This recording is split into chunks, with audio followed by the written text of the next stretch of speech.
Vamos lá então, gente, fazer a questão 2 da prova de matemática do IME 2025-2026, primeira fase. Não esqueçam, por favor, de deixar o like nesse vídeo e inscrever no canal se você ainda não é inscrito, para você não perder os vídeos futuros, ok?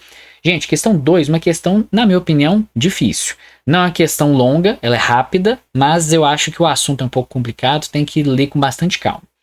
Uma relação binária R sobre um conjunto S é dita antissimétrica, se e somente se para quaisquer x e y elementos de S, sempre que x e y pertence a R e yx pertence a R, então x é igual a y.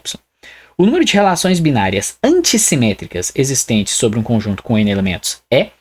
Bom, gente, primeira coisa, ele não explicou com todo o zelo aqui, vamos dizer assim, o que é uma relação binária. Na definição, uma relação binária não é uma mesma coisa que uma função é parecido, mas a relação binária ela é menos rigorosa.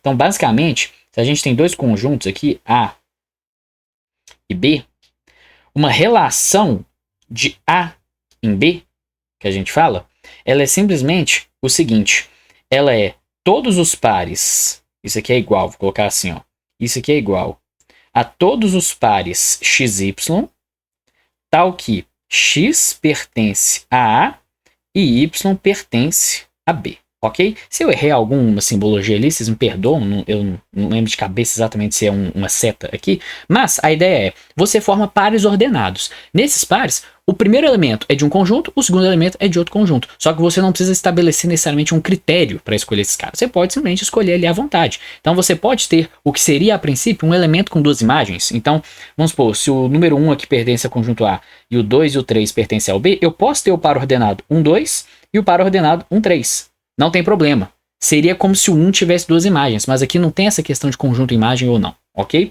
Por isso que a relação binária ela é mais genérica, beleza? Aqui, o que ficou um pouco esquisito é que ele fala que a relação é em um conjunto. Ele poderia falar, tipo assim, de um conjunto sobre ele mesmo. Então aqui nós estamos fazendo uma relação R do conjunto S para o próprio conjunto S, tudo bem? Então, os espaços que a gente pode selecionar um elemento são os mesmos, né, para o par ordenado. Tudo bem. E aí, o que ele está falando?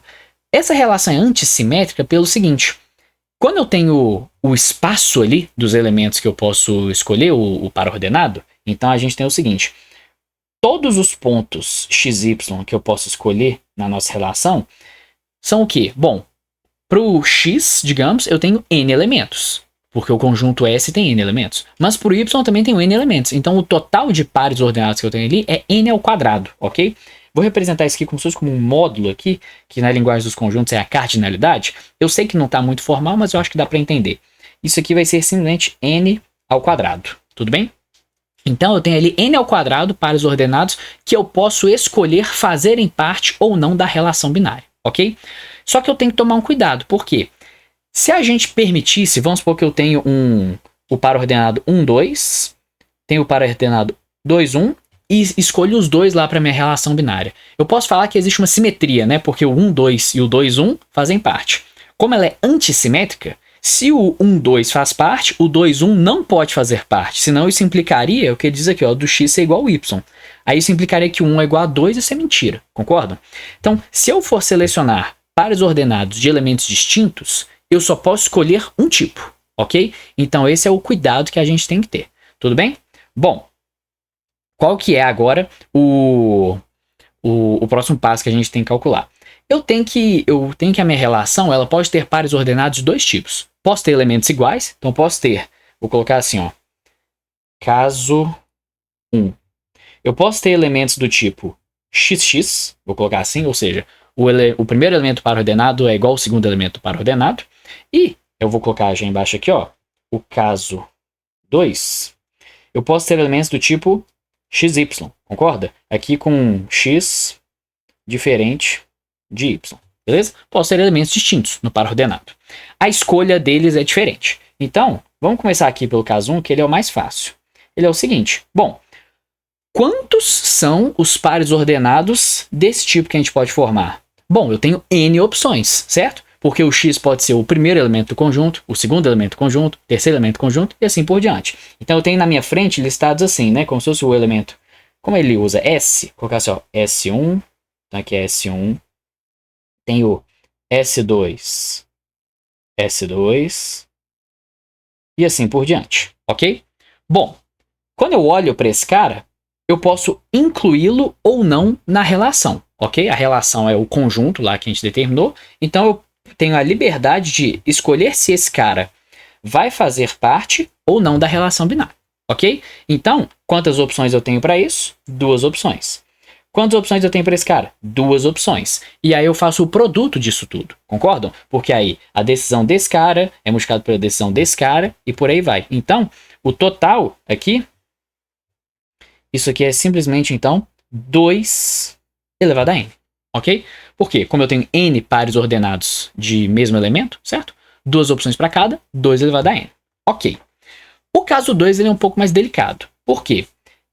Como os 2 elementos são distintos, eu primeiro preciso escolher 2 elementos dentre os n que eu tenho, concordam? Então, o número de pares, vou escrever assim, pares não, vou colocar o número de duplas, ok? De duplas é simplesmente igual a, bom, se eu tenho n elementos, eu quero escolher 2, isso é n escolhe 2, ou seja, n menos 1 sobre 2. Uma combinação de n escolhe 2. Ok. Aí agora que eu tenho a dupla, então eu tenho ali o elemento x e o elemento y. Eu tenho 3 decisões que eu posso formar, que é o quê? Eu posso primeiro não incluir esses caras na relação binária, e eu posso incluir. Só que quando eu for incluir, tem 2 caminhos. Ou eu vou formar o par xy, ou vou formar o par yx. Concordam? Mas é um ou outro, porque se eu formar os 2 pares, aí eu quebro a questão da antissimetria, certo? Então, na verdade, cada par ordenado ali, cada duplinha de valores, eu tenho 3 escolhas. Formar o par ordenado xy, formar o par ordenado yx, ou não incluir esses caras na relação binária de forma alguma, certo? Então, o número de casos é simplesmente 3 opções agora, certo? Elevado a essa continha aqui, ok? Ou seja, elevado a, para fazer a distributiva ali, vai dar n ao quadrado menos n sobre 2. Como esses casos são totalmente distintos desses aqui, certo? Um são pares iguais, o outro são pares distintos, basta eu multiplicar esses resultados, que eu tenho o total de casos para mim, certo? Então, juntando isso tudo, eu tenho que o total de relações, esse nzão, é simplesmente 2 elevado a n, vezes 3 elevado a n ao quadrado, menos n sobre 2, ok? Essa aqui, se vocês olharem, é a nossa resposta da letra D. Tudo bem então, gente? É uma questão, como eu disse, rápida, mas você tem que ver ela com bastante calma para não confundir ali nos conceitos. Tudo bem? Então, questão 2, resposta letra D.